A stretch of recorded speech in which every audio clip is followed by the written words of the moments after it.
this is really an important week for Greece, which, as we know, is struggling under a mountain of debt, which has affected all of Europe, really, and has the European Union trying to figure out what to do. Tell us what happened today. Today was an important day for Greece because we had Alderman, the EU finance representative, basically go to Greece to meet with the government along with an official from the European Central Bank. And what they were doing there was basically having discussions with Greece, looking over the proposals that they have to whittle down their finances, this mountain of debt and their huge deficit that you're talking about.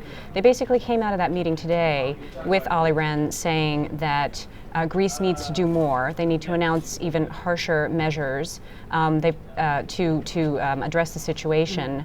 And the reason that that's important is because later on this week, Greece very much needs to or wants to start selling some more bonds because they've got about more than $20 billion worth of debt that they have to pay down just within the next couple of months. Let me go back for a second to the question of cuts. They've already announced some cuts, and it's a country that has a lot of social programs, and those last cuts, of course, resulted in protests in the streets. So is this going to, do you think, result in more protests from residents of Greece over these cuts, proposed cuts?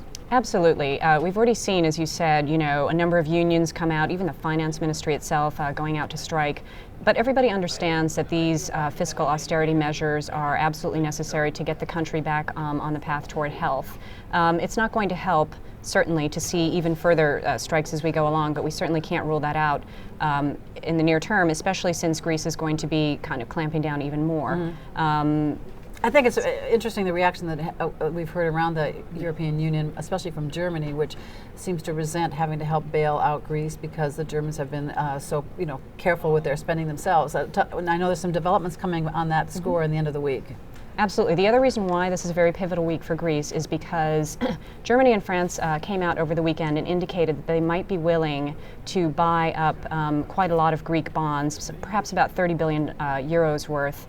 But a lot of that depends on, particularly on German Chancellor Angela Merkel being able to sell that to taxpayers back home. The German taxpayer right now is saying, why should I foot the bill for my neighbors in Greece who've basically been, in their eyes, sort of living in this very sort of free spending, habit for many, many years. Now we've got Germany, Europe's largest and richest economy, basically having to foot the bill for this. So so at the end of this week, if Greece does wind up announcing further austerity measures, it's quite likely that Angela Merkel will come out and say, okay, we recognize that we need, our banks to help buy up this debt and basically get Greece over this hump, and that'll be a very One last quick moment, question for you, and beyond Greece and beyond the European Union, the effect globally is, give us just an example or a sense of what the global effect is.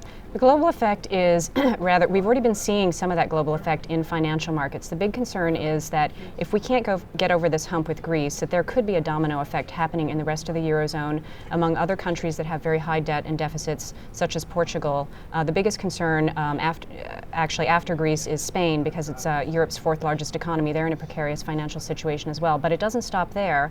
Already we have heard people wondering whether all of this worry about sovereign debt is something that might ripple to places like the UK and even the United States, given our own huge debt and deficit burdens. And in fact, this week is going to be a test for Britain, of all places, because investors have actually started effectively attacking the British currency even though it's not in the euro. They're concerned that the type of weakness that we're seeing in Greece is something that might start to plague the British economy. So it's a huge financial story all around the world, right? Liz, Absolutely. Thanks so much.